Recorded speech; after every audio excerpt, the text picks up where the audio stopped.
Hello ಗೆಳೆಯರೆ, ತಮ್ಮೆಲ್ಲರಿಗೂ ಲಾ excellence IAS ಪ್ರಸ್ತುತಪಡಿಸುವ ದ ಹಿಂದೂ ಸುದ್ದಿ ವಿಶ್ಲೇಷಣೆಗೆ ಸ್ವಾಗತ. ಇಂದು ನಾವು ಜೂನ್ 4, 2021 ಸುದ್ದಿ ವಿಶ್ಲೇಷಣೆಯನ್ನು ನೋಡಲಿದ್ದೇವೆ. ಇಂದಿನ ಮೊದಲನೇ article, strong policies on black carbon can sharply cut glacier melt. So ಈ ಆರ್ಟಿಕಲ್ನಲ್ಲಿ ನಾವು ವರ್ಲ್ಡ್ ಬ್ಯಾಂಕ್ ಮಾಡಿದಂತಹ ಒಂದು ಸ್ಟಡಿ ರಿಪೋರ್ಟ್ನ ಬಗ್ಗೆ ನೋಡಲಿದ್ದೇವೆ. ಮೊದಲನೇದಾಗಿ ಈ ಆರ್ಟಿಕಲ್ನ ಡಿಸ್ಕಷನ್ ನಮಗೆ GS ಪೇಪರ್ 3 ಎನ್ವೈರ್ಮೆಂಟಿಗೆ ಸಂಬಂಧಿಸಿದಂತೆ ಬಹುಮುಖ್ಯವಾಗಿರುವಂಥದ್ದು. ಕ್ಲೈಮೇಟ್ ಚೇಂಜ್ ಒಂದು ಇಂಪಾರ್ಟೆಂಟ್ ಟಾಪಿಕ್ ಆಗಿದ್ದು ಯಾವಾಗಲೂ ನಾವು ಕಾಣ್ತಾನೆ ಇರ್ತೀವಿ. ಸೊ ಈ ರಿಪೋರ್ಟ್ನ ಬಗ್ಗೆ ತಾವು ನೋಟ್ ಮಾಡಿಕೊಳ್ಳುವಂಥದ್ದು ಬಹುಮುಖ್ಯವಾಗಿರುತ್ತದೆ. ಸೊ ವರ್ಲ್ಡ್ ಬ್ಯಾಂಕ್ ಒಂದು ರಿಪೋರ್ಟನ್ನು ಹೊರಹಾಕಿದೆ. ಅದರ ಹೆಸರು glaciers of the Himalayas, climate change, black carbon and regional resilience. So ಈ ಒಂದು ರಿಪೋರ್ಟ್ ನೀವು ಆರ್ಟಿಕಲಲ್ಲೇ ನೋಟ್ ಮಾಡ್ಕೋಬಹುದು. Glaciers of the Himalayas, climate change, black carbon and regional resilience ಅಂತ ಹೇಳಿ ಒಂದು ರಿಪೋರ್ಟನ್ನು ಹೊರತಂದಿದೆ. ಈ ರಿಪೋರ್ಟ್ನಲ್ಲಿ ವರ್ಲ್ಡ್ ಬ್ಯಾಂಕ್ ಹೇಳ್ತಾ ಇರೋ ಹಾಗೆ ಬ್ಲ್ಯಾಕ್ ಕಾರ್ಬನನ್ನು ಈಗ ಪ್ರಸ್ತುತ ಪಾಲಿಸೀಸ್ಗಳು ಏನಾದರೂ ಸರಿಯಾಗಿ ಇಂಪ್ಲಿಮೆಂಟ್ ಮಾಡಿದ್ದಲ್ಲಿ ಹಿಮಾಲಯ, ಕಾರಾಕೋರಂ ಮತ್ತು ಹಿಂದೂ ಕುಶ್ ರೀಜನ್ನಲ್ಲಿ ಇರುವಂತಹ ಮೌಂಟೇನ್ಸ್ಗಳಲ್ಲಿ ಏನು ಮಂಜು ಕರಗ್ತಾ ಇದೆಯೋ, ಗ್ಲೇಷಿಯರ್ ಮೆಲ್ಟ್ ಆಗ್ತಾ ಇದೆಯೋ ಅದನ್ನು ಅತಿ ಹೆಚ್ಚು ತಡೆಯಲು ಸಾಧ್ಯವಾಗಲಿದೆ ಅನ್ನುವಂಥದ್ದು ಈ ರಿಪೋರ್ಟ್ನಲ್ಲಿ ಹೇಳ್ತಾ ಇರುವಂಥದ್ದು. ಮೊದಲನೇದಾಗಿ ಏನಪ್ಪ ಇದು ಬ್ಲ್ಯಾಕ್ ಕಾರ್ಬನ್ ಅಂತಂದರೆ? ಬ್ಲ್ಯಾಕ್ ಕಾರ್ಬನ್ ಅಂತಂದರೆ ಮಾನವೀಯ ಚಟುವಟಿಕೆಗಳಿಂದಾಗಿ ಡೆವಲಪ್ ಅಥವಾ ಪ್ರೊಡ್ಯೂಸ್ ಆಗುವಂತಹ ಒಂದು ಕಾರ್ಬನ್ ಅನ್ನು ನಾವು ಬ್ಲ್ಯಾಕ್ ಕಾರ್ಬನ್ ಅಂತೀವಿ.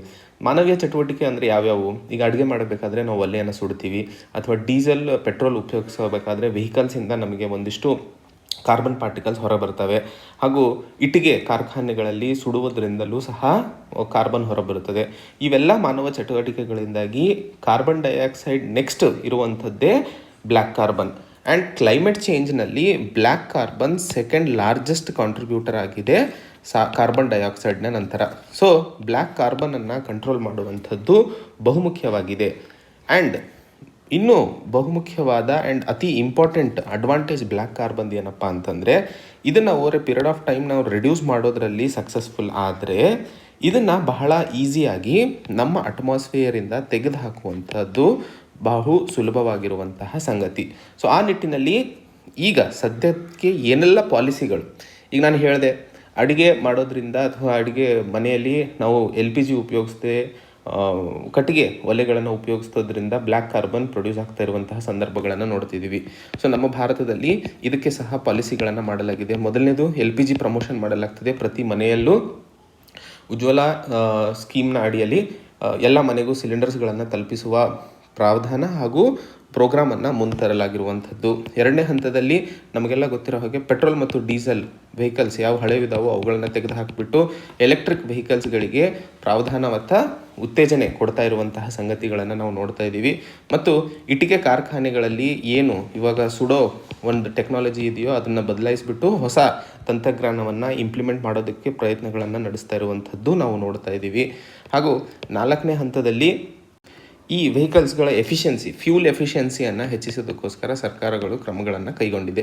ಈ ಎಲ್ಲ ಕಾರ್ಯಕ್ರಮಗಳನ್ನು ಭಾರತ ಸರ್ಕಾರ ಆಗಲೇ ಮಾಡ್ತಾ ಇದ್ದು, ಇವುಗಳ ಪ್ರೋಗ್ರಾಮ್ ಇಂಪ್ಲಿಮೆಂಟೇಷನ್ ಏನಾದರೂ ಸ್ಟ್ರಾಂಗಾಗಿ ಆಗಿದ್ದಲ್ಲಿ ಏನು ಇವತ್ತು ಕ್ಲೈಮೇಟ್ ಚೇಂಜಿಗೆ ಮಾರಕ ಆಗಿರುವಂತಹ ಎರಡನೇ ಅತಿ ದೊಡ್ಡ ಏಜೆಂಟ್ ಆದಂತಹ ಬ್ಲ್ಯಾಕ್ ಕಾರ್ಬನ್ ಡೈಆಕ್ಸೈಡ್ನ ನಂತರ ತಡೆ ಹಿಡಿಯೋದಕ್ಕೆ ಸಾಧ್ಯವಾಗಲಿದೆ ಅನ್ನುವಂತಹ ವಿಷಯವನ್ನು ಅರ್ಥ ಮಾಡಿಕೊಳ್ಳಬೇಕು. ಹಾಗೆ ವರ್ಲ್ಡ್ ಬ್ಯಾಂಕ್ ಪಬ್ಲಿಕೇಶನ್ ಹೇಳ್ತಾ ಇರೋ ಹಾಗೆ ಇವತ್ತು ಈ ಬ್ಲ್ಯಾಕ್ ಕಾರ್ಬನ್ ಜನರೇಟ್ ಮಾಡ್ತಾ ಇರುವಂತಹ ಇಂಡಸ್ಟ್ರಿಗಳಲ್ಲಿ ಅತಿ ಹೆಚ್ಚು ಈ ಇಟ್ಟಿಗೆ ಕಾರ್ಖಾನೆಗಳಿಂದಾಗಿ ಅತಿ ಹೆಚ್ಚು ಬ್ಲ್ಯಾಕ್ ಕಾರ್ಬನ್ ಪ್ರೊಡ್ಯೂಸ್ ಆಗ್ತಾ ಇರುವಂಥದ್ದು 45ರಿಂದ 66%. ಹಾಗೂ ಡೀಸೆಲ್ ವೆಹಿಕಲ್ಸ್ ಇಂದಾಗಿ 7ರಿಂದ 18%, ಮತ್ತು ಓಪನ್ ಬರ್ನಿಂಗ್ ಅಂದರೆ ಕಟ್ಟಿಗೆ ಸುಡೋದ್ರಿಂದ ಅವೆಲ್ಲದರಿಂದ 3%. ಸೊ ಅತಿ ಹೆಚ್ಚು ನಾವು ಈ ಇಂಡಸ್ಟ್ರಿ ಬ್ರಿಕ್ ಕ್ಲೀನ್ ಇಂಡಸ್ಟ್ರೀಸ್ ಏನಿದ್ದಾವೆ, ಇಟ್ಟಿಗೆ ತಯಾರ ಕಾರ್ಖಾನೆಗಳು, ಅವುಗಳ ಮೇಲೆ ಹೆಚ್ಚಿನ ಯೋಚನೆ ಅಥವಾ ಹೆಚ್ಚಿನ ಫೋಕಸನ್ನು ಮಾಡುವ ಅವಶ್ಯಕತೆ ಇದೆ ಅನ್ನುವಂಥದ್ದನ್ನು ಈ ಆರ್ಟಿಕಲಲ್ಲಿ ನಾವು ಅರ್ಥ ಮಾಡಿಕೊಳ್ಳಬೇಕಾಗಿರುವಂಥದ್ದು. ಮುಂದಿನ article, significant progress in sustainable development goals on clean energy and health ಅಂತ ಹೇಳಿ ನೀತಿ ಆಯೋಗ 2020 ಸಸ್ಟೈನಬಲ್ ಡೆವಲಪ್ಮೆಂಟ್ ಇಂಡೆಕ್ಸನ್ನು ಹೊರತಂದಿರುವಂಥದ್ದು. ಏನಿದು ನೀತಿ ಆಯೋಗ್ನ ಸಸ್ಟೈನಬಲ್ ಡೆವಲಪ್ಮೆಂಟ್ ಇಂಡೆಕ್ಸ್ ಅಥವಾ ಸಸ್ಟೈನಬಲ್ ಡೆವಲಪ್ಮೆಂಟ್ ಗೋಲ್ ಅಂತ ಹೇಳ್ತೀವಿ? ನಮಗೆಲ್ಲ ಗೊತ್ತಿರೋ ಹಾಗೆ ಸಸ್ಟೈನಬಲ್ ಡೆವಲಪ್ಮೆಂಟ್ ಗೋಲ್ಸನ್ನು ನಾವು ಡಿಫೈನ್ ಮಾಡಿದ್ದು, ಇವುಗಳ ಟಾರ್ಗೆಟ್ ನಮಗೆ 2030 ಇರುವಂಥದ್ದು. ಸೊ ಆವಾಗ ಸರ್ಕಾರ 2018 ಏನು ಮಾಡ್ತಪ್ಪ ಅಂತಂದರೆ ಭಾರತದಲ್ಲಿ ನೀತಿ ಆಯೋಗ್ನ ಅಡಿಯಲ್ಲಿ ಈ ಒಂದು ಇಂಡೆಕ್ಸನ್ನು ತರಲಾಗುತ್ತದೆ. ಇದರ ಅಡಿಯಲ್ಲಿ ರಾಜ್ಯಗಳು ಮತ್ತು ಯೂನಿಯನ್ ಟೆರಿಟರಿಗಳು ಯಾವ ರೀತಿಯಲ್ಲಿ ಈ ಸಸ್ಟೈನಬಲ್ ಡೆವಲಪ್ಮೆಂಟ್ ಗೋಲ್ಸ್, ಇವು ಟೋಟಲ್ 17 ಗೋಲ್ಸ್ ಇದ್ದಾವೆ. ಈ 17 ಪ್ಯಾರಾಮೀಟರ್ಸ್ಗಳಲ್ಲಿ ಹೇಗೆಲ್ಲ ರಾಜ್ಯಗಳು ಪರ್ಫಾರ್ಮ್ ಮಾಡ್ತಾ ಇದ್ದಾವೆ ಆ್ಯಂಡ್ ವರ್ಷಕ್ಕೆ ನಾವು ಆ ಪರ್ಫಾರ್ಮೆನ್ಸ್ ಇಂಡೆಕ್ಸ್ನ ಆಧರಿಸಿ ರಾಜ್ಯಗಳ ನಡುವೆ ಕಾಂಪಿಟೇಷನ್ನು ಮತ್ತು ಆವಾಗ ರಾಜ್ಯಗಳಲ್ಲಿ ನಾವು ತೋರಿಸುವಂತಹ ಇಂಪ್ರೂವ್ಮೆಂಟ್ಸಿಂದಾಗಿ ಒಟ್ಟಾರೆ ಭಾರತಕ್ಕೆ ಲಾಭವಾಗಲಿದೆ ಅನ್ನುವಂತಹ ನಿಟ್ಟಿನಲ್ಲಿ 2018ರಲ್ಲಿ ನೀತಿ ಆಯೋಗ್ ಈ ಒಂದು ಇಂಡೆಕ್ಸನ್ನು ಜಾರಿ ಮಾಡಿತ್ತು. ಸೊ 2018ರ ನಂತರ ಇದು 3ನೇ ಅಡಿಷನ್ನು 2020ರ ನೀತಿ ಆಯೋಗ್ ಇಂಡೆಕ್ಸನ್ನು ಹೊರತಂದಿರುವಂಥದ್ದು. ಈ ಒಂದು ಇಂಡೆಕ್ಸ್ನಲ್ಲಿ ರ್ಯಾಂಕಿಂಗನ್ನು ಕೊಡಲಾಗುತ್ತದೆ, ಯಾವೆಲ್ಲ ಪ್ಯಾರಾಮೀಟರ್ಸ್ಗಳ ಮೇಲೆ ಯಾವೆಲ್ಲ ರಾಜ್ಯಗಳು ಪರ್ಫಾರ್ಮ್ ಮಾಡ್ತಾ ಇದ್ದಾವೆ ಅಂತ ಹೇಳಿ. ಸೊ ಓವರಾಲ್ ನೋಡಿದಾಗ 1ನೇ ಸ್ಥಾನದಲ್ಲಿ ಕೇರಳ ಇರುವಂಥದ್ದು, ತದನಂತರ 2ನೇ ಸ್ಥಾನದಲ್ಲಿ ತಮಿಳುನಾಡು ಮತ್ತು ಹಿಮಾಚಲ್ ಪ್ರದೇಶ್, ಹಾಗೂ ಲಾಸ್ಟ್ ರ್ಯಾಂಕಿಂಗಲ್ಲಿ ನೋಡಿದಾಗ ಬಿಹಾರ್, ಜಾರ್ಖಂಡ್ ಮತ್ತು ಅಸ್ಸಾಂ ವರ್ಸ್ಟ್ ಪರ್ಫಾರ್ಮಿಂಗ್ ಸ್ಟೇಟ್ಸ್ಗಳಲ್ಲಿ ನಾವು ನೋಡ್ತಾ ಇರುವಂಥದ್ದು. ಮತ್ತು ಹಿಂದಿನ ವರ್ಷ 2019ಕ್ಕೆ ಮತ್ತು 20ಕ್ಕೆ ಕಂಪೇರ್ ಮಾಡಿದರೆ ಇಂಪ್ರೂವ್ಮೆಂಟ್ಸ್ಗಳನ್ನು ನಾವು ಕಂಡಿರುವಂತಹ ರಾಜ್ಯಗಳು ಅಂತಂದರೆ ಮಿಜೋರಾಂ ಮತ್ತು ಹರಿಯಾಣ ಅತಿ ಹೆಚ್ಚು ಇಂಪ್ರೂವ್ಮೆಂಟ್ಸ್ಗಳನ್ನು ತೋರಿಸಿರುವಂತಹ ರಾಜ್ಯಗಳ ಪಟ್ಟಿಯಲ್ಲಿ ನಾವು ನೋಡಲು ಸಾಧ್ಯವಾಗ್ತಿರುವಂಥದ್ದು. ಸೊ ಈ ಆರ್ಟಿಕಲ್ನಲ್ಲಿ ನಾವು ಮುಖ್ಯವಾಗಿ ಅರ್ಥೈಸ್ಕೊಳ್ಳಬೇಕಾಗಿರುವಂಥದ್ದು ಯಾವೆಲ್ಲ ಪ್ಯಾರಾಮೀಟರ್ಸ್ಗಳ ಮೇಲೆ ಇಂಪ್ರೂವ್ಮೆಂಟ್ಸ್ಗಳು ನಾವು ಕಾಣ್ತಾ ಇದ್ದೀವಿ ಅಂತಂದಾಗ ಕ್ಲೀನ್ ಎನರ್ಜಿ ಮತ್ತು ಅರ್ಬನ್ ಡೆವಲಪ್ಮೆಂಟ್, ಹೆಲ್ತ್ ಕ್ಷೇತ್ರದಲ್ಲಿ ಹೆಚ್ಚಿನ ಇಂಪ್ರೂವ್ಮೆಂಟ್ಸ್ಗಳು ನೀತಿ ಆಯೋಗ ಪಟ್ಟಿಯಲ್ಲಿ ನಾವು ಕಾಣ್ತಾ ಇದ್ದೀವಿ. But industry, innovation and infrastructure ಮತ್ತು decent work and economic growth ಕ್ಷೇತ್ರಗಳಲ್ಲಿ ನಾವು ಅಷ್ಟು ಡಿಕ್ಲೈನನ್ನು ಕಾಣ್ತಾ ಇರುವಂಥದ್ದು. ಸೊ ಈ ಕ್ಷೇತ್ರಗಳಲ್ಲಿ ನಾವು ಹೆಚ್ಚಿನ ಬದಲಾವಣೆಗಳನ್ನು ಮಾಡಲು ಸಾಧ್ಯವಾಗಿಲ್ಲ ಅನ್ನುವಂತಹ ವಿಷಯದ ಮೇಲೆ ಇಲ್ಲಿ ನಾವು ಮಾತಾಡ್ತಿದ್ದೀವಿ. ಸೊ ಒಟ್ಟಾರೆ ಸಸ್ಟೈನಬಲ್ ಡೆವಲಪ್ಮೆಂಟ್ ಗೋಲ್ಸನ್ನು ಅಚೀವ್ ಮಾಡಬೇಕು ಅಂತಂದರೆ ಇಂಡಿವಿಜುವಲ್ ಸ್ಟೇಟ್ ಪರ್ಫಾರ್ಮೆನ್ಸ್ ಇಂಪ್ರೂವ್ ಆಗುವ ಅವಶ್ಯಕತೆ ಇದೆ. ಆ್ಯಂಡ್ ಈ ಒಂದು ನೀತಿ ಆಯೋಗ್ನ SDG ಇಂಡೆಕ್ಸ್ ಏನಿದೆ ಇದು ಅದಕ್ಕೆ ಸೂತ್ರವಾಗಿ ಕೆಲಸ ಮಾಡ್ತಾ ಇದೆ ಅನ್ನುವಂಥದ್ದನ್ನು ಹೇಳ್ತಾ ಇರುವಂಥದ್ದು. ಸೊ ಇದರ ಜೊತೆಯಲ್ಲಿ ಕರ್ನಾಟಕದ ಏನು ಸ್ಟೇಟಸ್ ಇದೆ ಈ ನೀತಿ ಆಯೋಗ್ನ SDG ಇಂಡೆಕ್ಸ್ನಲ್ಲಿ ಅಂತ ನೋಡಿದಾಗ ಹಿಂದಿನ ವರ್ಷಕ್ಕಿಂತ ಕರ್ನಾಟಕ ಒಳ್ಳೆಯ ಇಂಪ್ರೂವ್ಮೆಂಟನ್ನು ತೋರಿಸಿದೆ. ಹಿಂದಿನ ವರ್ಷ 4ನೇ ಸ್ಥಾನದಲ್ಲಿತ್ತು, ಇವಾಗ ಅದು 3ನೇ ಸ್ಥಾನಕ್ಕೆ ಏರಿದೆ. ಸ್ಕೋರ್ 66ರಿಂದ 72ಕ್ಕೆ ಏರಿರುವಂಥದ್ದು. ಸೊ ಹಾಗೆ 16 ಗೋಲ್ಸ್ಗಳಲ್ಲಿ 9 ಒಳ್ಳೆಯ ಪರ್ಫಾರ್ಮೆನ್ಸ್ ತೋರಿಸಿರುವಂಥದ್ದು. ಕರ್ನಾಟಕದೊಂದಿಗೆ 3 ಅನ್ಯ ರಾಜ್ಯಗಳು ಈಕ್ವಲ್ ಸ್ಟೇಟಸ್ನಲ್ಲಿ ಇರುವಂಥದ್ದು, ಆಂಧ್ರ ಪ್ರದೇಶ್, ಗೋವಾ ಮತ್ತು ಉತ್ತರಾಖಂಡ್. ಇವೆಲ್ಲ ರಾಜ್ಯಗಳು 72 ಸ್ಕೋರನ್ನು ಪಡೆದಿರುವಂಥದ್ದು. ವರ್ಸ್ಟ್ ಪರ್ಫಾರ್ಮಿಂಗ್ ಸ್ಟೇಟ್ನಲ್ಲಿ ಬಿಹಾರ್ ಇದೆ ಅಂತ ನಾವು ನೋಡ್ತಾನೆ ಇದ್ದೀವಿ. ಕರ್ನಾಟಕದಲ್ಲಿ ಯಾವೆಲ್ಲ ಇಂಡಿಕೇಟರ್ಸ್ಗಳ ಮೇಲೆ ಇಂಪ್ರೂವ್ಮೆಂಟ್ಸನ್ನು ಕಂಡಿದ್ದೀವಿ ಅಂತಂದರೆ ಮೊದಲನೇದು ರಿಡ್ಯೂಸಿಂಗ್ ಪಾವರ್ಟಿಯನ್ನು ಕಡಿಮೆ ಮಾಡುವಂಥದ್ದಾಗಿರಬಹುದು. 2ನೇ ಹಂತದಲ್ಲಿ ಒಳ್ಳೆಯ ಆರೋಗ್ಯ, wellbeing, gender equality, affordable and clean energy, industry, innovation, infrastructure, sustainable cities and communication, responsible consumption and production, peace, justice and strong institutions. So ಇವೆಲ್ಲ ಪ್ಯಾರಾಮೀಟರ್ಸ್ಗಳ ಮೇಲೆ ನಾವು ಇಂಪ್ರೂವ್ಮೆಂಟ್ಸನ್ನು ಕಾಣಲು ಸಾಧ್ಯವಾಗಿರುವಂಥದ್ದು. ಯಾವ ಏರಿಯಾಗಳಲ್ಲಿ ಕರ್ನಾಟಕ ಹಿಂದೆ ಉಳ್ಕೊಂಡಿದೆ ಅಂತಂದರೆ ಕ್ವಾಲಿಟಿ ಶಿಕ್ಷಣ ಆಗಿರಬಹುದು, ಶುದ್ಧವಾದ ನೀರಾಗಿರಬಹುದು, ಸ್ಯಾನಿಟೇಷನ್ ಆಗಿರಬಹುದು, decent work and economic growth, ಇನಿಕ್ವಾಲಿಟಿನ ಕಡಿಮೆ ಮಾಡೋದಾಗಿರಬಹುದು, ಆರ್ಥಿಕ ಬೆಳವಣಿಗೆ ಹಾಗೂ climate action, life on land indicators. ಈ ಒಂದು ಏರಿಯಾಸ್ಗಳಲ್ಲಿ ಕರ್ನಾಟಕ ಇನ್ನೂ ಹೆಚ್ಚಿನ ಇಂಪ್ರೂವ್ಮೆಂಟ್ಸ್ಗಳನ್ನು ತೋರಿಸುವ ಅವಶ್ಯಕತೆ ಇದೆ ಆ್ಯಂಡ್ ಕೆಲಸ ಮಾಡುವ ಅವಶ್ಯಕತೆ ಇದೆ ಅನ್ನುವಂಥದ್ದು. ಹೆಲ್ತ್ ಕ್ಷೇತ್ರದಲ್ಲಿ ಬಹುಮುಖ್ಯವಾದ ಪಾಯಿಂಟ್ ಕರ್ನಾಟಕದಲ್ಲಿ ನಾವಿಲ್ಲಿ ಅರ್ಥೈಸ್ಕೊಳ್ಳಬೇಕಾಗಿರುವಂಥದ್ದು, ಕೋವಿಡ್-19 ಸಂದರ್ಭದಲ್ಲಿ ಆ್ಯಕ್ಚುಲಿ ಇರುವಂತಹ ಡಾಕ್ಟರ್ಸ್, ನರ್ಸಸ್ ಮತ್ತು ಮಿಡ್ವೈಫ್ಸ್ ಏನಿದಾರೋ ಪ್ರತಿ 10,000ಕ್ಕೆ ಬರೀ 72 ಜನ 2019-20ರಲ್ಲಿ ನಾವು ತೋರಿಸಿರುವಂಥದ್ದು. ಅದು ಇನ್ನೂ ಕಡಿಮೆ ಆಗಿದೆ, 70ಕ್ಕೆ ಇಳಿದಿರುವಂಥದ್ದು. ಸೊ 10,000 ಜನಕ್ಕೆ ಡಾಕ್ಟರ್ಸ್, ನರ್ಸಸ್ ಮತ್ತು ಮಿಡ್ವೈಫ್ಸ್ಗಳ ರೇಷೋದಲ್ಲಿ ನಾವು ತುಂಬ ಹಿಂದೆ ಇದ್ದೀವಿ. ಈಗ ಇರುವಂತಹ ಆರೋಗ್ಯದ ಸಿಚುವೇಷನ್ನಲ್ಲಿ ಇದರ ಒಂದು ಏನು ಇಂಪ್ಯಾಕ್ಟ್ ತೋರಿಸ್ತಾ ಇದೆಯೋ ಅದು ತುಂಬ ದುರ್ದಾಯಕ ಅನ್ನುವಂಥದ್ದನ್ನು ಇಲ್ಲಿ ಅರ್ಥೈಸ್ಕೊಳ್ಳಬೇಕಾಗಿರುವಂಥದ್ದು. ಮುಂದಿನ article rural health care needs fixing and now. So ಈ ಆರ್ಟಿಕಲ್ನಲ್ಲಿ ನಾವು ರೂರಲ್ ಹೆಲ್ತ್ ಇನ್ಫ್ರಾಸ್ಟ್ರಕ್ಚರ್ನ ಬಗ್ಗೆ ಮಾತಾಡ್ತಾ ಇರುವಂಥದ್ದು. ಯಾವೆಲ್ಲ ರೀತಿಯಲ್ಲಿ ಇವತ್ತು ದೇಶದಲ್ಲಿ ಇರುವಂತಹ ಸೆಕೆಂಡ್ ವೇವ್ ಕೋವಿಡ್-19 ಪ್ಯಾಂಡಮಿಕ್ನ ಅನುಗುಣವಾಗಿ ಆರೋಗ್ಯ ಕ್ಷೇತ್ರದಲ್ಲಿ ಎಷ್ಟರ ಮಟ್ಟಿಗೆ ನಾವು ಹಿಂದೆ ಉಳ್ಕೊಂಡಿದ್ದೀವಿ ಅನ್ನುವಂತಹ ವಿಷಯದ ಮೇಲೆ ಈ ಆರ್ಟಿಕಲ್ನಲ್ಲಿ ನಾವು ಬೇರೆ ಬೇರೆ ಪ್ಯಾರಾಮೀಟರ್ಸ್ಗಳನ್ನು ನೋಡಲಿದ್ದೇವೆ. ಸೊ ಮೊದಲನೇದಾಗಿ 2 ಕೋವಿಡ್-19 ಅಲೆಗಳಿಂದಾಗಿ ಹಾಗೂ ಮ್ಯೂಕರ್ ಮೈಕೋಸಿಸ್ ಏನು ಬ್ಲ್ಯಾಕ್ ಫಂಗಸ್ ಅನ್ನುವಂತಹ ಒಂದು ರೋಗವನ್ನು ಕಾಣ್ತಾ ಇದ್ದೀವೋ, ಇವೆಲ್ಲದರ ನಡುವೆ ಅತಿ ಹೆಚ್ಚು ಕಷ್ಟ ಅಥವಾ ಅತಿ ಹೆಚ್ಚು ಕಷ್ಟಕ್ಕೆ ಸಿಲುಕಿರುವಂಥವರು ಗ್ರಾಮೀಣ ಪ್ರದೇಶದವರು. ಯಾಕಂದರೆ ಅಲ್ಲಿ ಹೆಲ್ತ್ ಕೇರ್ ಫೆಸಿಲಿಟೀಸ್ ಏನಿದಾವೋ ಅವು ಕಂಪ್ರಹೆನ್ಸಿವ್ ಆಗಿ ಡೆವಲಪ್ ಮಾಡಲು ಸಾಧ್ಯನೇ ಆಗಿಲ್ಲ.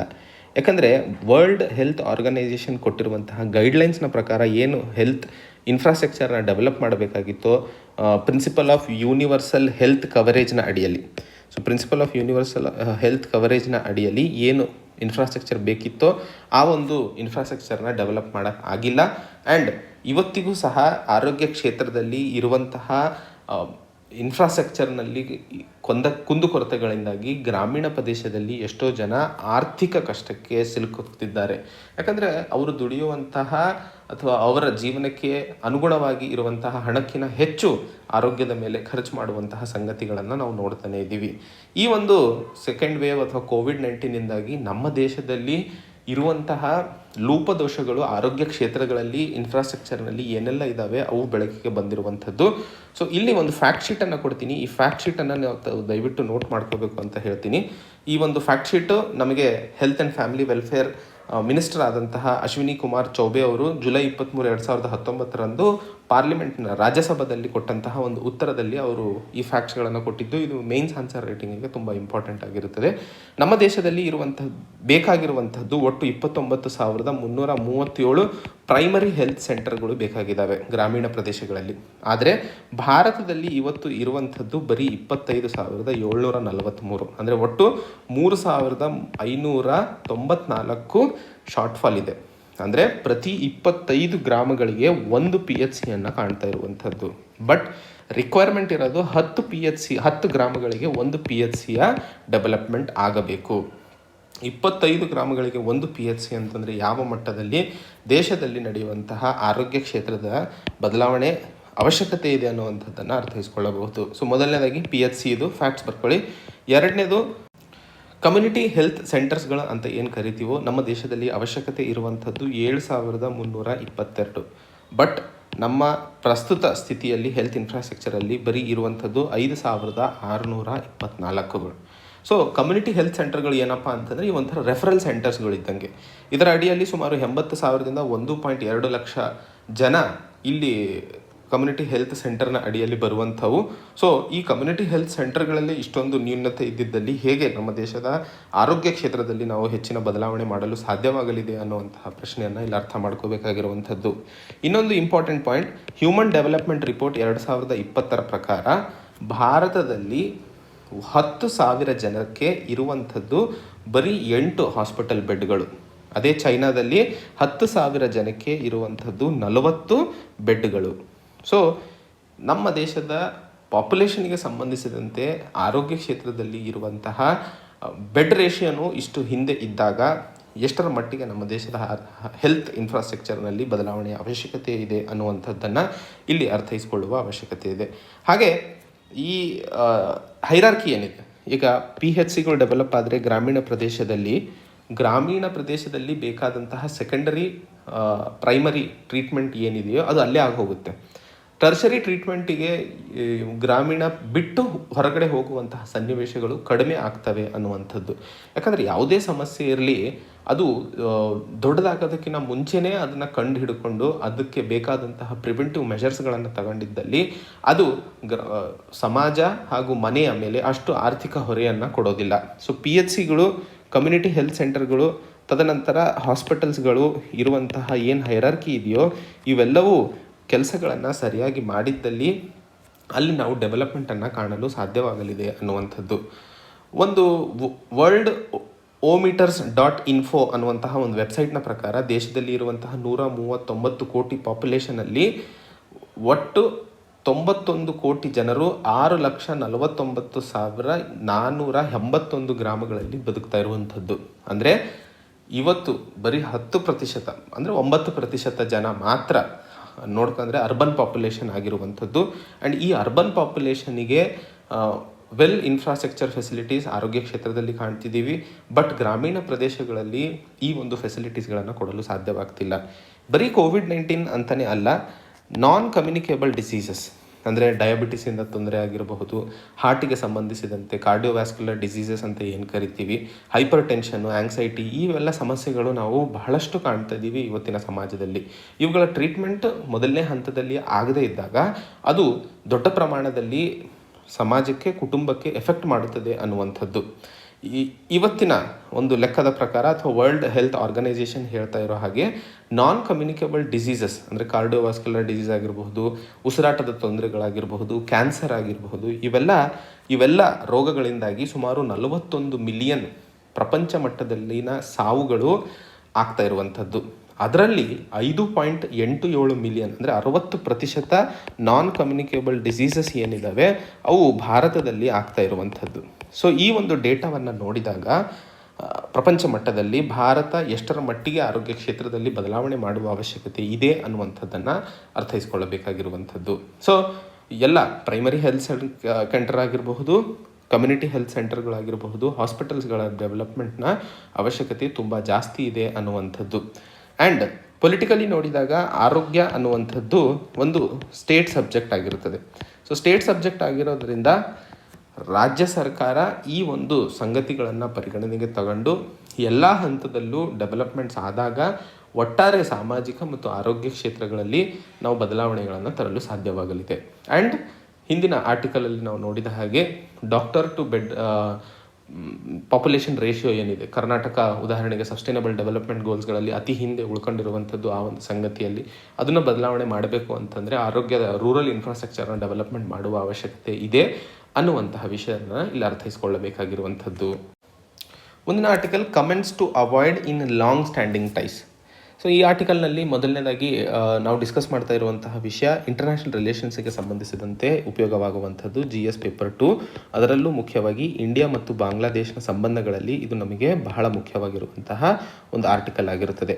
ಸೊ ಈ ಆರ್ಟಿಕಲ್ನ ಕಾಂಟೆಕ್ಸ್ಟ್ ಯಾವ ವಿಷಯಕ್ಕೆ ನಾವು ಇವತ್ತು ಇದನ್ನು ಡಿಸ್ಕಸ್ ಮಾಡ್ತಾ ಇದ್ದೀವಿ ಅಂತಂದರೆ, ಮೊದಲನೇದಾಗಿ ಕೆಲವು ದಿನಗಳ ಹಿಂದೆ ಡೆಲ್ಲಿಯ ಚೀಫ್ ಮಿನಿಸ್ಟರ್ ಆದಂತಹ ಅರವಿಂದ್ ಕೇಜ್ರಿವಾಲ್ ಅವರು ಒಂದು ಸುದ್ದಿಗೋಷ್ಠಿಯಲ್ಲಿ ಹೇಳಿದರು, ಸಿಂಗಾಪುರ್ನಲ್ಲಿ ಬರ್ತಾ ಇರುವಂತಹ ಒಂದು ಕೋವಿಡ್ ಮ್ಯೂಟೆಂಟ್ ಏನಿದೆ ಅಥವಾ ವೇರಿಯಂಟ್ ಏನಿದೆ ಅದರಿಂದಾಗಿ ಮಕ್ಕಳಿಗೆ ತುಂಬ ಎಫೆಕ್ಟ್ ಆಗಲಿದೆ ಆ್ಯಂಡ್ ಅದು 3ನೇ ಅಲೆಯಾಗಿ ಭಾರತದಲ್ಲಿ ಕಂಡುಕೊಳ್ಳುವ ಸಮಸ್ಯೆಗಳು ಉದ್ಭವ ಆಗ್ತವೆ, ಅದಕ್ಕೆ ಹುಷಾರಾಗಿರಬೇಕು ಅನ್ನುವಂತಹ ಮಾತನ್ನು ಆ ಸುದ್ದಿಗೋಷ್ಠಿಯಲ್ಲಿ ಹೇಳಿದರು. ತದನಂತರ ಆ ರೀತಿಯ ಸ್ಟೇಟ್ಮೆಂಟನ್ನು ಕೇಳಿದಂತಹ ಸಿಂಗಾಪುರ್ ಅದಕ್ಕೆ ವಿರೋಧವನ್ನು ವ್ಯಕ್ತಪಡಿಸಿತ್ತು. ತದನಂತರದಲ್ಲಿ Ministry of External Affairs minister ಆದಂತಹ ಎಸ್ ಜೈಶಂಕರ್ ಅವರು ಈ ರೀತಿಯ ಸ್ಟೇಟ್ಮೆಂಟ್ಸ್ಗಳು ಎರಡು ರಾಷ್ಟ್ರಗಳ ನಡುವೆ ಇರುವಂತಹ ಸಂಬಂಧದಲ್ಲಿ ಬಿರುಕು ಹೆಚ್ಚಿಸುವಂತಹ ಸನ್ನಿವೇಶಗಳನ್ನು ಕಾಣ್ತೀವಿ. ಸೊ ಈ ರೀತಿಯ ಸ್ಟೇಟ್ಮೆಂಟ್ಸ್ಗಳು ಕೊಡೋ ಹಾಗಿಲ್ಲ ಅನ್ನುವಂತಹ ಮಾತನ್ನು ಅವರು ಹೇಳಿದರು.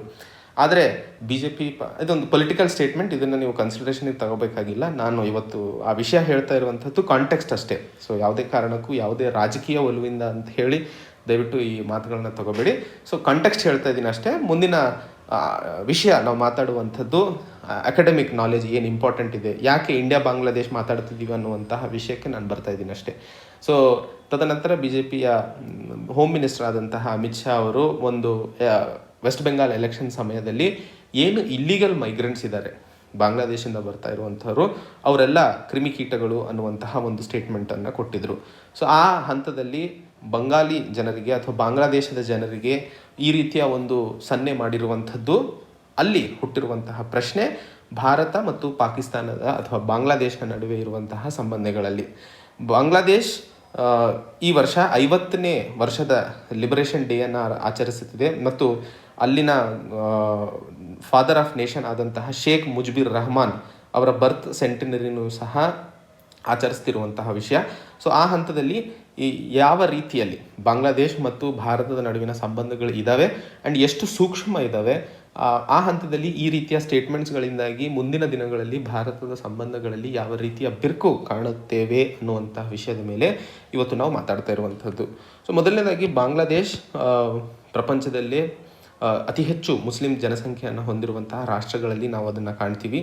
ಆ್ಯಂಡ್ ನಮ್ಮ ಭಾರತದ ಮತ್ತು ನೇಬರಿಂಗ್ ರಾಷ್ಟ್ರವಾದಂತಹ ಬಾಂಗ್ಲಾದೇಶ್ ಕಂಪೇರ್ ಮಾಡಿದಾಗ ಬಾಂಗ್ಲಾದೇಶ್ ಸುತ್ತ ಇರುವಂತಹ ಟೆರಿಟರಿ ಅಥವಾ ಬಾರ್ಡರ್ ಭಾರತ ಹೆಚ್ಚಿಗೆ ಹೊಂದ್ಕೊಂಡಿರುವಂಥದ್ದು. ಒಂದಿಷ್ಟು ಬೈಲಾಟ್ರಲ್ ಪ್ರಾಬ್ಲಮ್ಸ್ ಮುಂಚೆಯಿಂದನೂ ಇದ್ದಾವೆ ಆ್ಯಂಡ್ ಅವು ಯಾವಾಗಲೂ ನಡೀತಾನೆ ಇದ್ದಾವೆ. ಏನೆಲ್ಲ ಪ್ರಾಬ್ಲಮ್ಸ್ಗಳು ಅಂತ ಲಿಸ್ಟ್ ಔಟ್ ಮಾಡಿದಾಗ ಮೊದಲನೇದಾಗಿ ಬ್ಯಾಲೆನ್ಸ್ ಆಫ್ ಟ್ರೇಡ್ ಬಗ್ಗೆ ಮಾತಾಡ್ತೀವಿ. ಸೊ ಬ್ಯಾಲೆನ್ಸ್ ಆಫ್ ಟ್ರೇಡ್ ಮುಂಚೆಯಿಂದಲೂ ಎರಡು ರಾಷ್ಟ್ರಗಳ ನಡುವೆ ನಡೀತಾ ಇರುವಂತಹ ಒಂದು ದೊಡ್ಡ ದುರ್ದೈವ ಸಂಗತಿ. ಆ್ಯಂಡ್ ಎರಡು ರಾಷ್ಟ್ರಗಳ ನಡುವೆ ಇರುವಂಥದ್ದು ಟ್ರಾನ್ಸ್ ಬೌಂಡ್ರಿ ರಿವರ್ಸ್ಗಳು. ಈಗ ಉದಾಹರಣೆಗೆ ಗಂಗಾ ಆಗಿರಬಹುದು, ಬ್ರಹ್ಮಪುತ್ರ ಆಗಿರಬಹುದು, ಈ ನದಿಗಳು ಬಾಂಗ್ಲಾದೇಶಿಂದ ಹರಿದು ಹೋಗ್ತವೆ. ಸೊ ಅದರಿಂದಾಗಿ ಟ್ರಾನ್ಸ್ ಬೌಂಡ್ರಿ ರಿವರ್ಸ್ ಜಾಸ್ತಿ ಇರೋದ್ರಿಂದ ಸುಮಾರು 54 ನದಿಗಳಿದ್ದಾವೆ.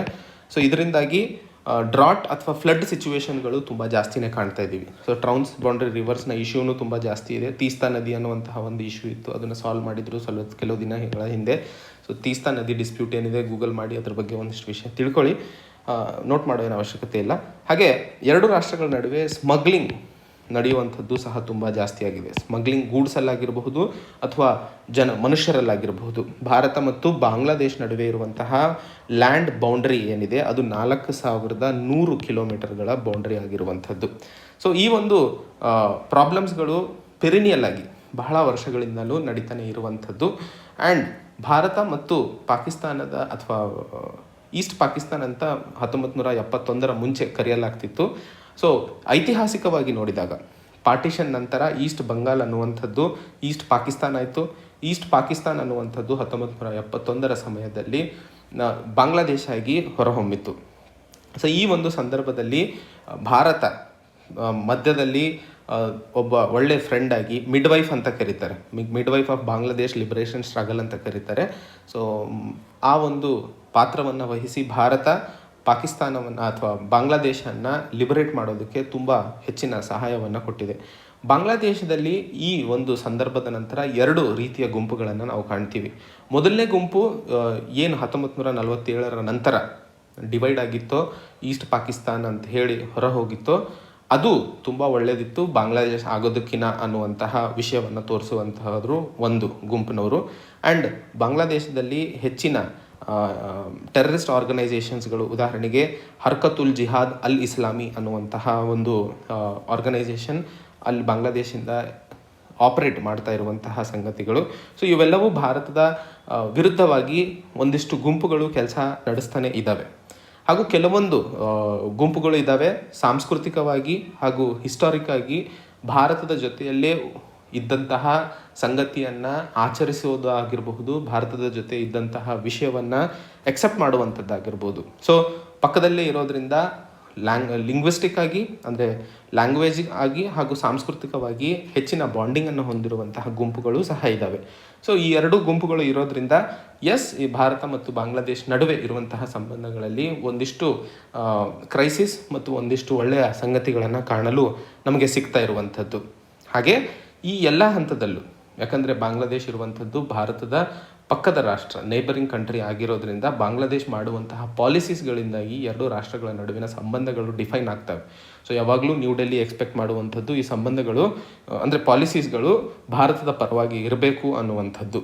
ಸೊ ಹೀಗೆ ಇವೆಲ್ಲ ಸಂದರ್ಭಗಳನ್ನು ನೋಡಿದಾಗ ಈಗ ಸದ್ಯದ ಬಾಂಗ್ಲಾದೇಶ್ ಪ್ರಧಾನಮಂತ್ರಿಗಳಾದಂತಹ ಶೇಖ್ ಹಸೀನಾ ಅವರು ಆ್ಯಕ್ಚುಲಿ ಮುಜಿಬುರ್ ರಹಮಾನ್ನ ಡಾಟರ್ ಅವರು, ಫಾದರ್ ಆಫ್ ನೇಷನ್, ಬಾಂಗ್ಲಾದೇಶ್ನ ಫಾದರ್ ಆಫ್ ನೇಷನ್ ಆದಂತಹ ಮುಜಿಬುರ್ ರಹಮಾನ್ ಏನಿದ್ರು ಅವರ ಮಗಳು ಶೇಖ್ ಹಸೀನಾ ಅವರು 1975 ನಂತರ ಪ್ರೋ ಪಾಕಿಸ್ತಾನ್ ಆರ್ಗನೈಸೇಷನ್ಸ್ಗಳು ಅಂದರೆ ಮಿಲಿಟ್ರಿ ಮತ್ತು ಸಿವಿಲಿಯನ್ ಗೌರ್ಮೆಂಟ್ಸ್ಗಳು ಇದ್ವು. 2018 ನಂತರ 3ನೇ ಬಾರಿಗೆ ಸತತವಾಗಿ ಶೇಖ್ ಹಸೀನಾ ಅವರು ಪ್ರಧಾನಮಂತ್ರಿಗಳಾಗಿ ಹೊರಬಂದಿರುವಂಥದ್ದು. ಈ ಸಂದರ್ಭದಲ್ಲಿ ಅವರು ಭಾರತಕ್ಕೆ ವಿರುದ್ಧವಾದಂತಹ ಮುಸ್ಲಿಂ ಫಂಡಮೆಂಟಲಿಸ್ಟ್ ಟೆರರಿಸ್ಟ್ಗಳು, ನಾರ್ತ್ ಈಸ್ಟ್ ಮಿಲಿಟೆಂಟ್ಗಳನ್ನು ಹೊಡೆದು ಹಾಕೋದಕ್ಕೆ ಅಥವಾ ಸೂಪರ್ವಿಷನ್ ಮಾಡೋದಕ್ಕೆ ಅವರು ತುಂಬ ಸಹಕಾರವನ್ನು ನೀಡಿದ್ದಾರೆ. ಮತ್ತು ನಾರ್ತ್ ಈಸ್ಟ್ ಇಂಡಿಯಾ ರಿವರ್ ಮತ್ತು ಲ್ಯಾಂಡ್ ರೂಟ್ಗಳನ್ನು ಡೆವಲಪ್ ಮಾಡೋದ್ರಿಂದಾಗಿ ಏನು ನಾವು ನಾರ್ತ್ ಈಸ್ಟ್ ಇಂಡಿಯಾ ಡೆವಲಪ್ಮೆಂಟ್ ಬಗ್ಗೆ ಮಾತಾಡ್ತಿದ್ದೀವೋ ಅದನ್ನು ಮಾಡಲು ಸಹಕಾರಿಯಾಗಿರುವಂಥದ್ದು. ಹಾಗೆ ಬಾಂಗ್ಲಾದೇಶದಲ್ಲಿ ಇವತ್ತು ಸುಮಾರು 1 ಲಕ್ಷ ಭಾರತೀಯರು ನೆಲೆಸಿರುವಂಥದ್ದು ಆ್ಯಂಡ್ ಕೆಲಸ ಮಾಡ್ತಿರುವಂತಹ ವಿಷಯವನ್ನು ನೋಡ್ತಿದ್ದೀವಿ. ಸೊ ಆರ್ಥಿಕ ಕ್ಷೇತ್ರದಲ್ಲಿ ಇಂಟಿಗ್ರೇಷನ್ ತುಂಬ ದೊಡ್ಡದಾಗಿ ನಡೀತಾ ಇದೆ. ಆ್ಯಂಡ್ ಮುಂದಿನ ದಿನಗಳಲ್ಲಿ ಇರುವಂತಹ ಸಂಗತಿ ಹೇಗೆ ಭಾರತ, ನೇಪಾಲ್ ಮತ್ತು ಭೂತಾನ್ನ ನಡುವೆ ಫ್ರೀ ಮೂವ್ಮೆಂಟ್ ಆಫ್ ಪೀಪಲ್ ಇದೆಯೋ ಆ ರೀತಿಯ ಒಂದು ಸನ್ನಿವೇಶವನ್ನು ಮುಂದಿನ ದಿನಗಳಲ್ಲಿ ಕಾಣಲಿದ್ದೇವೆ ಅನ್ನುವಂತಹ ವಿಷಯವನ್ನು ಸಹ ನಾವು ಈ ಆರ್ಟಿಕಲಲ್ಲಿ ನೋಡ್ತಾ ಇರುವಂಥದ್ದು. ಬಟ್ ಇಲ್ಲಿ 2026 ವರ್ಷದೊತ್ತಿಗೆ ಬಾಂಗ್ಲಾದೇಶ್ ಲೀಸ್ಟ್ ಡೆವಲಪ್ಡ್ ರಾಷ್ಟ್ರದಿಂದ ಡೆವಲಪಿಂಗ್ ರಾಷ್ಟ್ರದ ಸ್ಟೇಟಸನ್ನು ಪಡೆಯಲಿದೆ. ಇದರ ಜೊತೆಯಲ್ಲಿ ಸೌತ್ ಏಷ್ಯಾದಲ್ಲೇ ಹ್ಯೂಮನ್ ಡೆವಲಪ್ಮೆಂಟ್ ಇಂಡಿಕೇಟರ್ಸ್ನಲ್ಲಿ ಹೆಚ್ಚಿನ ಇಂಪ್ರೂವ್ಮೆಂಟ್ಸನ್ನು ತೋರಿಸ್ತಿರುವಂತಹ ರಾಷ್ಟ್ರದಲ್ಲಿ ಬಾಂಗ್ಲಾದೇಶ್ ಒಂದಾಗಿರುವಂಥದ್ದು. ಮತ್ತು Association of South East Asian Nations ASEAN ಮತ್ತು RCEP ಪಾರ್ಟ್ನರ್ಶಿಪ್ಪಲ್ಲಿ ತನ್ನ ಮೆಂಬರ್ಶಿಪ್ಪನ್ನು ಪಡೆದುಕೊಳ್ತಾ ಇರುವಂತಹ ಬಾಂಗ್ಲಾದೇಶ್ನ ರೋಲನ್ನು ಸಹ ನಾವು ಮರೆಯೋ ಹಾಗಿಲ್ಲ. ಸೊ ಇವೆಲ್ಲವೂ ಇದ್ದಾಗ ಬಾಂಗ್ಲಾದೇಶ್ ಒಂದು ಉತ್ತಮವಾದ ರಾಷ್ಟ್ರವನ್ನಾಗಿ ಹೊರಹೊಮ್ಮಲಿದೆ. ಆ್ಯಂಡ್ ಭಾರತ ಸೆಕ್ಯೂರಿಟಿ ಮತ್ತು ಸ್ಟೆಬಿಲಿಟಿಯ ವಿಷಯದ ಮೇಲೆ ಬಾಂಗ್ಲಾದೇಶ್ ಮೇಲೆ ಡಿಪೆಂಡ್ ಆಗಿರೋದ್ರಿಂದ ಈ ಒಂದು ಸಂಗತಿಯಲ್ಲಿ ಹೇಗೆ ಸಿಂಗಾಪುರ್ನ ವಿಷಯದಲ್ಲಿ ಸೀರಿಯಸ್ ಆಗಿ ಒಂದು ಕಮೆಂಟನ್ನು ಕೊಡಲಾಗಿತ್ತೋ ಅದೇ ರೀತಿಯಾಗಿ ಬಾಂಗ್ಲಾದೇಶನ ಜೊತೆಯಲ್ಲೂ ಸಂಬಂಧಗಳನ್ನು ಬೆಳೆಸುವ ಅವಶ್ಯಕತೆ ಇದೆ ಅನ್ನುವಂತಹ ವಿಷಯವನ್ನು ಇಲ್ಲಿ ಆ್ಯಕ್ಚುಲಿ ನಾವು ಮಾತಾಡ್ತಾ ಇರುವಂಥದ್ದು. ಸೊ ಹೋಪ್ ಬಾಂಗ್ಲಾದೇಶನ ಜೊತೆಯಲ್ಲಿ ಇರುವಂತಹ ಐತಿಹಾಸಿಕ ಆ್ಯಂಡ್ ಪ್ರೆಸೆಂಟ್ ಸಿಚುವೇಷನ್ನಲ್ಲಿ ಯಾವೆಲ್ಲ ಕ್ಷೇತ್ರದಲ್ಲಿ ನಮ್ಮ ಮತ್ತು ಬಾಂಗ್ಲಾದೇಶನ ನಡುವೆ ನಡೀತಿರುವಂತಹ ಸಂಬಂಧಗಳಲ್ಲಿ ಏನೆಲ್ಲ ಡಿಫರೆನ್ಸಸ್ಗಳನ್ನು ಕಾಣ್ತಿದ್ದೀವಿ ಆ್ಯಂಡ್ ಯಾವೆಲ್ಲ ಕ್ಷೇತ್ರಗಳ ಮೇಲೆ ಕೆಲಸ ಮಾಡುವ ಅವಶ್ಯಕತೆ ಇದೆ ಅನ್ನುವಂಥದ್ದು ನಿಮಗೆ ಅರ್ಥ ಆಗಿದೆ ಅಂತೇಳಿ ಮುಂದಿನ ಆರ್ಟಿಕಲನ್ನು ನೋಡೋಣ. ಮುಂದಿನ article digital tax tassel. So ಈ ಆರ್ಟಿಕಲ್ನ ಬಹಳ ಸಂಕ್ಷಿಪ್ತವಾಗಿ ಅರ್ಥ ಮಾಡ್ಕೋಬೇಕು ಅಂತಂದರೆ, ಭಾರತ 2% ಡಿಜಿಟಲ್ ಸರ್ವಿಸ್ ಟ್ಯಾಕ್ಸನ್ನು ಯಾವೆಲ್ಲ ನಾನ್ ರೆಸಿಡೆಂಟ್ ಕಾಮರ್ಸ್ ಆಪರೇಟರ್ಸ್ ಇದ್ದಾರೆ, ಈಗ ಸಪೋಸ್ ಉದಾಹರಣೆಗೆ ಅಮೆಝಾನ್ ಇಂಡಿಯಾ ಇದೆ, ಅದು US ಭಾರತದಲ್ಲಿ ತನ್ನ ಕಾರ್ಯವನ್ನು ನಿರ್ವಹಿಸ್ತಾ ಇದೆ. ಸೊ ಯಾವೆಲ್ಲ ನಾನ್ ರೆಸಿಡೆಂಟ್ ಕಾಮರ್ಸ್ ಇಂಡಸ್ಟ್ರಿಗಳಿದ್ದಾವೋ ಅವುಗಳ ಮೇಲೆ ಅವುಗಳು ಮಾಡುವಂತಹ ವ್ಯವಹಾರದಲ್ಲಿ ಏನಾದರೂ 2 ಕೋಟಿ ರೂಪಾಯಿಗಿಂತ ಜಾಸ್ತಿ ಇದ್ದರೆ ಅವುಗಳು 2% ಡಿಜಿಟಲ್ ಸರ್ವಿಸ್ ಟ್ಯಾಕ್ಸನ್ನು ಭಾರತಕ್ಕೆ ಪೇ ಮಾಡಬೇಕಾಗಿರುತ್ತೆ. ಈ ಒಂದು ಆರ್ಟಿಕಲ್ನಲ್ಲಿ ಹೇಳ್ತಾ ಇರುವಂಥದ್ದು, ಯುನೈಟೆಡ್ ಸ್ಟೇಟ್ಸು 25% ಟ್ಯಾರಿಫ್ ರೇಟನ್ನು ಸುಮಾರು $2 ಬಿಲಿಯನ್ ಇಂಪೋರ್ಟ್ ಏನು 6 ರಾಷ್ಟ್ರಗಳಿಂದ ಮಾಡಿಕೊಳ್ಳುತ್ತದೆಯೋ ಅದರಲ್ಲಿ ಭಾರತವೂ ಒಂದಾಗಿದೆ. ಯಾವೆಲ್ಲ 6? Austria, Italy, Spain, Turkey, UK ಹಾಗೂ ಭಾರತ. ಈ 6 ರಾಷ್ಟ್ರಗಳಿಂದ ಆಗುವಂತಹ ಇಂಪೋರ್ಟ್ಸ್ಗಳ ಮೇಲೆ 25% ಟ್ಯಾರಿಫನ್ನು ಹಾಕಿ ಮತ್ತೆ ತೆಗೆದುಹಾಕಿದೆ. ಹಾಕುವಂತಹ ಸನ್ನೆಗಳನ್ನು ತೋರಿಸಿರುವಂತಹ ಸನ್ನಿವೇಶದಲ್ಲಿ ಈ ಒಂದು ಆರ್ಟಿಕಲನ್ನು ಮಾತಾಡ್ತಿರುವಂಥದ್ದು. ಒಟ್ಟು ಈ ಒಂದು ಆರ್ಟಿಕಲ್ನಲ್ಲಿ ಡಿಸ್ಕಸ್ ಮಾಡುವಂತಹ ವಿಷಯ ನಮಗೆ GS ಪೇಪರ್ 3 ಎಕಾನಮಿಗೆ ಸಂಬಂಧಿಸಿದಂತೆ ಮುಖ್ಯವಾಗಿರುತ್ತದೆ. ಹಾಗೂ ಇದನ್ನು GS paper 2 international relations Bharat ಮತ್ತು ಯುನೈಟೆಡ್ ಸ್ಟೇಟ್ಸ್ ನಡುವೆ ಇರುವಂತಹ ಸಂಬಂಧಗಳಲ್ಲೂ ಸಹ ನಾವು ಇದನ್ನು ಕನ್ಸಿಡರ್ ಮಾಡ್ಕೋಬಹುದು. ಸೊ ಕಾಂಟೆಕ್ಸ್ಟ್ ನಿಮಗೆ ಅರ್ಥ ಆಯಿತು ಅನ್ಕೋತೀನಿ. ಡಿಜಿಟಲ್ ಟ್ಯಾಕ್ಸ್ ಅಂತಂದರೆ ಏನು ಅನ್ನುವಂಥದ್ದು, ಡಿಜಿಟಲ್ ಟ್ಯಾಕ್ಸ್ ಅನ್ನುವಂಥದ್ದು ಏನು ಅಂತ ಹೇಳಿದೆ. ಆ್ಯಂಡ್ US ಈಗ ಇದಕ್ಕೆ ಏನು ಮಾಡ್ತಾ ಇದೆ, ಸೊ ಈ 6 ರಾಷ್ಟ್ರಗಳ ಮೇಲೆ ಏನು ಇಂಪೋರ್ಟ್ ಮಾಡ್ಕೊತಾ ಇದ್ವೋ ಅದ್ರ ಮೇಲೆ 25% ಟ್ಯಾಕ್ಸನ್ನು ಹಾಕಲಾಗುವುದು ಅನ್ನುವಂತಹ ಸನ್ನೆಯನ್ನು ತೋರಿಸಿರುವಂಥದ್ದು.